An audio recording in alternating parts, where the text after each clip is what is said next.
சாட்சிக்கு கர்ம வினை உண்டா? சாட்சி பாவத்தில் இருக்கின்ற ஒருவனுக்கு புண்ணிய பாவங்கள் உண்டா? இவன் செய்கின்ற இந்த செயல்கள் இவனை திருப்பி அடிக்குமா என்ற இந்த விஷயங்கள் நேற்று ஒரு கேள்வியாக எப்படியோ உள்ள போயிடுச்சு. சரி, அதுக்கு முதல்ல ஆன்சர் சொல்லணும். அதுல என்ன டவுட் வந்துருச்சு அப்படின்னா, மேஜரா கண்ணன் பாஞ்சாலி சாபத்தை ஏற்றுக்கொள்கின்றான். Sorry sorry Gandhari sorry Gandhari உன் குலம் முழுவதும் அழிந்து போகட்டும் அப்படின்னு ஒரு சாபத்தை கொடுக்கும்போது அதை கண்ணன் சந்தோஷமா ஏத்துக்கிறான் அப்படிங்கிற ஒரு விஷயத்த நம்ம பார்த்திருக்கோம். சரியா? அது போக ஒரு சில விஷயங்களை கேள்விப்படுறோம். அவதார புருஷர்களே ஆனாலும் அவர்கள் கர்ம வினையில் இருந்து தப்ப முடியாது அப்படின்னு எல்லாம் வேற நம்ம பார்க்கிறோம். இங்கே கண்ணன் ஒரு யுத்தத்திற்கு ஆயத்தம் செய்கின்றான். அந்த யுத்தத்தை கிட்டத்தட்ட நடத்துறதே அவனாகத்தான் இருக்கின்றது. அதான் காந்தாரிக்கு தெரியுது. காந்தாரி சொல்றா, நீ நினைச்சிருந்தா இந்த யுத்தத்தை தடுத்திருக்கலாம். நீதான் யுத்தத்திற்கு முழு காரணமே. என் 100 குழந்தைகள் அழிந்ததற்கும் நீயே காரணம். அத்தனைக்கும் நீதான் காரணம். ஆதலால் அப்படின்னு சொல்லிட்டு ஒரு பெரிய சாபத்தை கொடுக்குறான். உன் குலம் முழுவதும் அழிந்து போகட்டும் அப்படின்னு சொல்லி. அப்போ இவன் கர்மா பண்ணான் இல்லையா? இந்த எல்லாத்தையும் கொன்னுட்டான். அந்த 100 பேரை கொன்னுட்டான். இது யுத்தத்துல எக்கச்சக்கமான பேரை கொல்றதுக்கு காரணமாக இருந்தான் கண்ணன். அதனாலே அவனுக்கு பின் விளைவாக இந்த கர்ம வினை அப்படின்னு திருப்பி அடிக்குது. அவன் குலமும் சேர்ந்து அழிஞ்சு போயிடுச்சு என்று ஒரு ஒரு வாதத்துக்கு அந்த மாதிரி பேசுறாங்க. நிறைய பேர் பேசிக்கிட்டும் இருக்காங்க. சோ அதனால அவதார புருஷனே ஆனாலும் கண்ணனே ஆனாலும் அவனுக்கும் கர்ம வினை உண்டு அப்படின்னு சொல்லப்படுகிற போல் தோற்றம் அளித்து விட்டது. சோ அதன் விளைவாக என்ன சொல்லிட்டான் அப்படின்னா, நேத்து பேசும்போது ஒரு சிலர் சாட்சிக்கும் கண்டிப்பாக கர்மவினை இருக்கத்தானே செய்யும். சாட்சி பாவத்தில் இருப்பவனுக்கும் இருக்கத்தானே செய்யும். ஏனென்றால் கண்ணனை விட யார் சாட்சி பாவத்தில் இருக்க முடியும்? ஞான நிலை அல்லவா சாட்சி பாவம். கண்ணன் மிகப்பெரிய ஞானி அல்லவா? ஒரு ஞானிக்கும் கர்மவினை உண்டு என்பது போன்று ஒரு சித்தரிக்கப்பட்டு விட்டது. அது கண்டிப்பாக இல்லவே இல்லை என்பதுதான் என்னுடைய கருத்து. ஃபர்ஸ்ட் சாட்சி பாவம் அப்படிங்கிற விஷயத்திலேயே ரொம்ப ஆழமா நம்ம புரிஞ்சுகிட்டது என்னன்னா, அவன் செயல்படுவதில்லை அப்படிங்கிறதான் டாபிக்கா வச்சே நம்ம 2 நாள் டிஸ்கஸ் பண்ணிட்டு இருக்கோம். அவன் பார்வையாளனாக மட்டும்தான் இருப்பானா, அவன் செயல்படுவானா, மாட்டானா என்பதெல்லாம் பேசிக் கொண்டிருந்தோம். அதுல மிக தெளிவாக நாம் பேசிவிட்டோம். அவன் செய்ய மாட்டான். அவன் செய்வது போல் உனக்கு தோன்றும். ஆனால் அந்த தோற்றம் உண்மையில் செயல் கிடையாது. நிறைய எக்ஸாம்பிள் சொல்லி ப்ரூவ் பண்ணோம். சரணாகதி அடைந்த பக்தனை பத்தி நம்ம பேசினோம். எப்ப தன்னுடைய உடல், மனம், புத்தி, அகங்காரம் அனைத்தையும் இறைவனிடம் சமர்ப்பித்து விட்டானோ அப்போது அவன் செயல்படுவான். ஆனால் அந்த செயலுக்கு நான் என்று அவன் சொந்தம் கொண்டாடவே மாட்டான் என்று சொன்னோம். இவன் செயலே செய்யல அப்படின்னு அதுக்கப்புறம் பலன் வருது வரல. ஏங்க, நான் செயல் பண்ணினா அந்த செயலுக்கு உண்டான பலன் வருமா வராதான்னு கேள்விக்கு இடம் இருக்கு.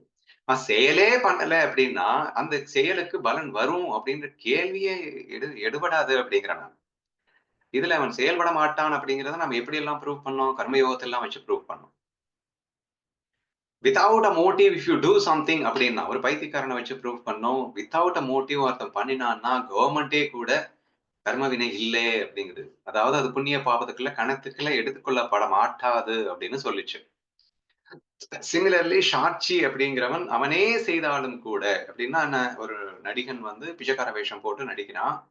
அந்த பிச்சைக்கார வேஷம் படிக்கிறது அவனே தானே, நடிகன் தானே இப்ப பிச்சைக்கார வேஷத்துல இருக்கான் என்றாலும் கூட இந்த பிச்சைக்கார வேஷம் போட்டுதான் அவன் சந்தோஷப்படணும்னு ஒரு மண்ணாங்கட்டியும் கிடையாது. அவன் சொரூப சுகத்தில் திளைத்துக் கொண்டிருக்கிறான். அந்த சொரூப சுகத்தைத்தான் பிச்சைக்கார வேஷத்தில் வெளிப்படுத்தி மகிழ்கின்றான் என்று வேணால் சொல்லலாமே தவிர, பிச்சைக்கார வேஷம் இவனுக்கு ஒன்றும் பண்ண போறதில்லை. இவன் தான் பிச்சைக்கார வேஷத்துக்கே ஒரு உயிர் கொடுப்பவனாக, ஒரு ஆனந்தத்தை அள்ளி தருபவனாக இருக்கக்கூடியவனாக இருப்பான் என்ற ரீதியிலே நாம் அணுகும் போது there has been ஒரு மாய விளையாட்டு என்பது விதவுட் மோட்டிவ் இது நடக்கின்றது என்றெல்லாம் நாம் பார்த்தோம். சரியா?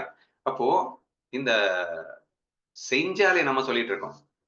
ஒரு கர்மயோகியாக அவன் செயல்பட்டாலே கூட கண்டிப்பாக அவன் கர்மவினைக்குள் சிக்க மாட்டான் அப்படின்னு நம்ம பார்த்தோம். இப்ப சாட்சி அப்படிங்கிறது முழுமையான ஞான நிலையை குடிக்கின்றது.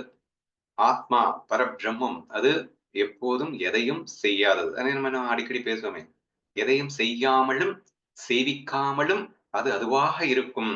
அதற்கு பெயர் பரமாத்மா அப்படின்னு எல்லாம் நம்ம அடிக்கடி பேசியிருக்கோம்.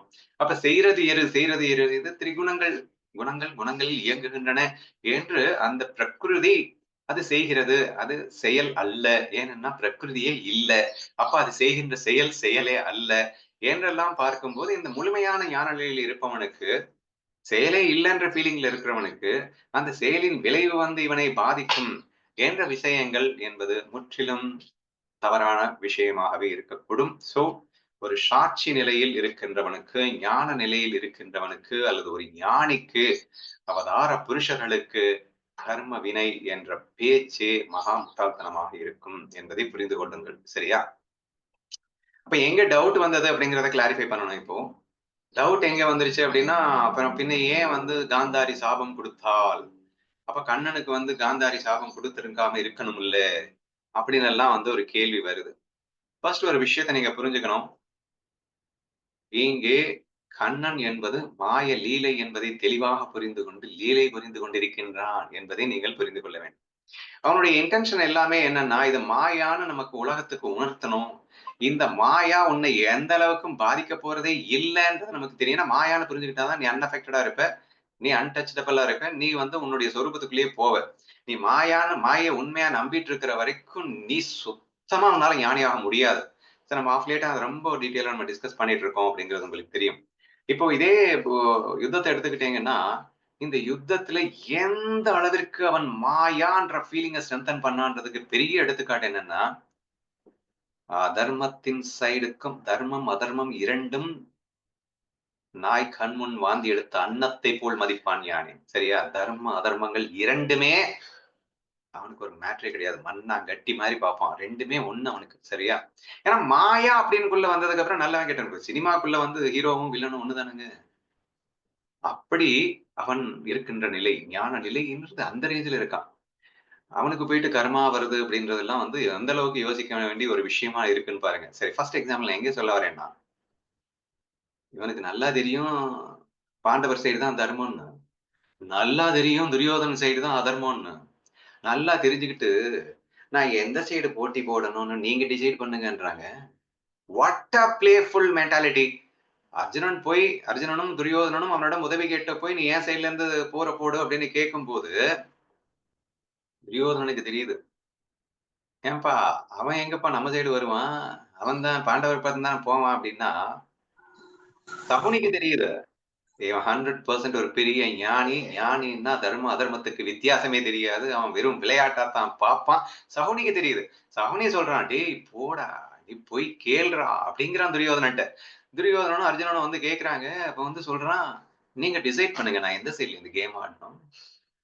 யதா யதா இதர்மஷ்யன்னு ஒரு ஸ்லோகத்த எல்லாரும் நீங்க வந்து அடிக்கடி கேட்டிருப்பீங்க.